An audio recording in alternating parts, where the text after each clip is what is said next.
নাম বাদ গেলে ফিরিয়ে আনার উপায়ও জানেন। কাদের জন্য মসিহা হতে চান মুখ্যমন্ত্রী? এসআইআর করো আর যাই করো, বাংলা থেকে মানুষকে তাড়ালে কি করে নিয়ে আসতে হয় আমরা জানি। কোন নামের কথা বলছেন? কোন ভোট ব্যাংকের কথা বলছেন মমতা? কেন জানেন তো? যতক্ষণ আপনারা না তুলবেন ততক্ষণ আমি তুলবো না।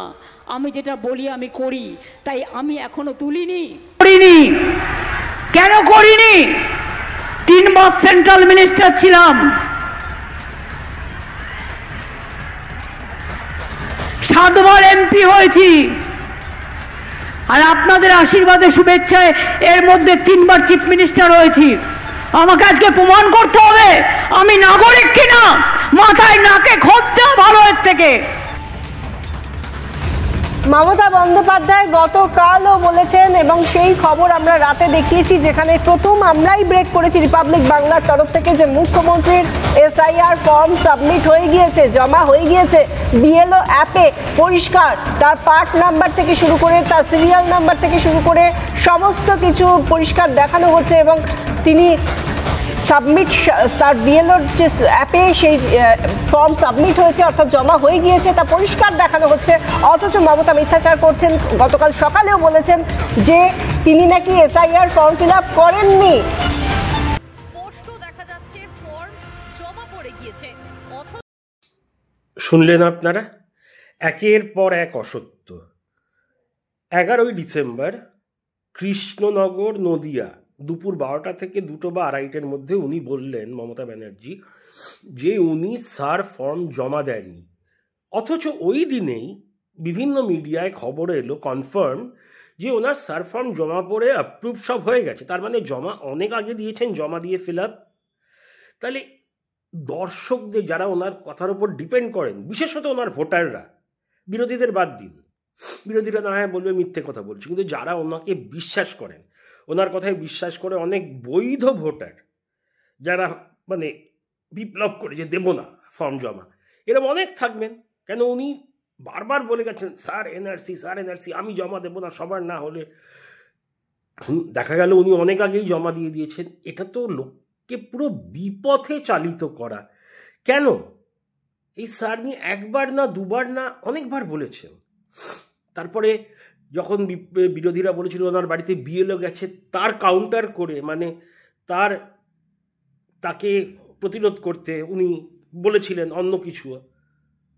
তা বলে দিলেই পারতেন আমি জমা দিয়ে দিয়েছি, আপনারা দিয়ে দিন। তারপরে তো আপনি জনসভায় গিয়ে উনি বলেছেন জমা দিন, হিয়ারিংয়ে ডাকতে যাবেন। তাহলে এইরকমভাবে আমারটা জমা দিইনি, অসত্য কথা কেন বলা? তারপর আপনি বললেন যাদের ওইবারে পাঠিয়ে দেওয়া হয়েছে তাদের ফেরত আনতে আমি চিন্তা করবেন না।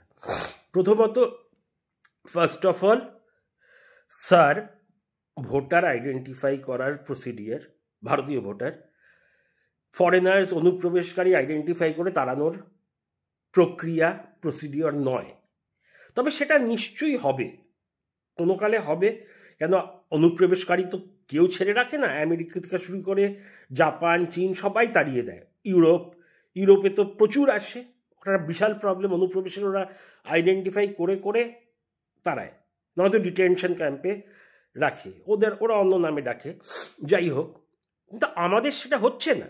উনি বারবার বলছেন ডিটেনশন ক্যাম্প, স্যার মানে এনআরসি, বাজে কথা। এখন অবধি যেই হাজার হাজার বৈধভাবে পালিয়েছে, যেই লাখ লাখ লুকিয়ে পড়েছে এই রাজ্য ওই রাজ্য বা আমাদের রাজ্যেই, বা কাঁটাতার দিয়ে চোরা পথে পালিয়ে গেছে, তাদের কাউকে তাড়ানো হয়নি। এটা আগেও বলেছি, বেশ কয়েকবার আবার বলছি, তারা জেলে পচার ভয় পালিয়েছে। এবারে ধরুন যারা পালিয়েছে বা যারা চলে গেছে, এখন অবধি তাড়ানো কাউকে হয়নি, কিন্তু মাননীয়া, কাউকে হয়নি। আপনি বলছেন সেটা ভুল, হওয়া উচিত 100 বার। তা যারা গেছে তাদের আপনি কোন নিয়ম ইউজ করে ফেরত আনবেন? মানে আপনি তো ভারতের একটা পার্ট, আপনি হতে পারেন মিনিস্টার, চিফ মিনিস্টার, আপনার অনেক স্পেশাল সিকিউরিটি, এই সেই, যেটা আপনি ডিজার্ভ করেন 100 বার, বাকি চিফ মিনিস্টারের মতো। কিন্তু আমাদের প্রেসিডেন্ট ছাড়া কেউ স্পেশাল প্রিভিলেজ পায় না। এই যে আপনি বললেন স্যার আমার প্রমাণ করতে হবে আমি নাগরিক, আমরা যেরকমভাবে প্রমাণ করেছি ওটা যদি নাগরিকত্ব প্রমাণ হয় তাহলে নিশ্চয়ই করতে হবে। কেন, আপনি ব্যাংকে গেলে ডকুমেন্টস জমা দেয় না, তখন তো আমরা বলি না যে আমায় প্রমাণ করতে হবে, অ্যাকাউন্ট খোলার জন্য আমার এই নাম, আমি এখানে থাকি। আরে স্যার তো একটা ব্যাংক অ্যাকাউন্ট খোলার মতোই ওই পেপার দেখানো, শুধু ব্যাংকে একরকম পেপার, স্যারের আরেক রকম পেপার। তা আপনি আমি ওই, এটা তো আমাদের প্রধানমন্ত্রীকেও, আপনাকে যা করতে হবে, আমায় যা করতে হবে, বাকিদের যা করতে হবে, প্রধানমন্ত্রীকেও তাই করতে হবে। বিশ্বের সবচেয়ে পপুলার প্রধানমন্ত্রী নরেন্দ্র মোদীও কিন্তু ভোটের লাইনে আমাদের মধ্যে দাঁড়িয়ে ভোট দেন। হ্যাঁ, পাশে সিকিউরিটি থাকে, জেড ক্যাটাগরি, আপনার যেরকম থাকে, কিন্তু নিয়মগুলো তো ফলো করতে হবেই। মানে এটা তো কনস্টিটিউশন বলে, আপনি কনস্টিটিউশনের বাইরে নন, কেউ বাইরে না, না জ্যোতি বসু বাইরে ছিলেন, না নেহেরু, না গান্ধী, কেউ না। হ্যাঁ, কনস্টিটিউশনের নিয়মে প্রেসিডেন্ট অফ ইন্ডিয়ার, আমাদের রাষ্ট্রপতির কিছু স্পেশাল প্রিভিলেজ থাকে, যেমন ওনার বিরুদ্ধে ক্রিমিনাল কেস এসব করা যায় না, কিন্তু আপনি বলছেন এসব। আর যখন ধরুন অনুপ্রবেশকারীদের আইডেন্টিফাই করা শুরু হলো, তাদের পাঠানো শুরু হলো বাংলাদেশে, প্রচুর আছে আমাদের দেশে, তা আপনি তাদের ফেরত আনবে কী করেন? আপনি বলছেন ওই পারে যারা গেছেন, ওই পারে তো এদেশের কেউ যাননি, বাংলাদেশের সবাই গেছেন। আপনি তাদের জনসভায় দাঁড়িয়ে বলছেন ফেরত আবার উপায় জানি, কিভাবে, কোন উপায়, কোন বৈধ লিগাল আইনত নিয়ম আছে আপনি বলুন? কেন সারে, যদি আমি ভারতীয় হই, আমার কিছুই না থাকে কাগজপত্র, তাও যদি আমি প্রমাণ করতে পারি যে আমি এই অনাথ আশ্রমে ছিলাম, এ আমার পিসি, আমার মাসি, তখন ইলেকশন কমিশন না নিজের ক্ষমতা খাটিয়ে আমাকে কাগজ দিয়ে দেবে। এটাই নিয়ম, হিয়ারিংয়ে ডাকবে। আমি ভারতীয় হলে আমার হিয়ারিংয়ে যেতে ভয় কেন? আমি তো ফর্ম জমা করেছি, আমার বোধহয় হিয়ারিংয়ে ডাকবেন, আমার 2002-এ নাম ছিল, কিন্তু যদি ডাকে আমার না যাওয়ার কিছু নেই। আমি ডন বস্কো স্কুলে পড়েছি, আমার বাবা মা এখানে থাকি, আমার বাবা মা ব্যাংকে চাকরি করতেন, আমার দাদুর এই নাম, আমার ঠাকুরদার এই নাম, পিসির এই নাম, আমি তো বলতে পারি এখানে থাকতো। মানে আমি ভারতীয়, তার হাজারটা প্রমাণ আছে। তাহলে এমন কেউ যায়নি ওই পারে যারা ভারতীয়, ভারত ছেড়ে কেউ বাংলাদেশে যাবে না মরতে।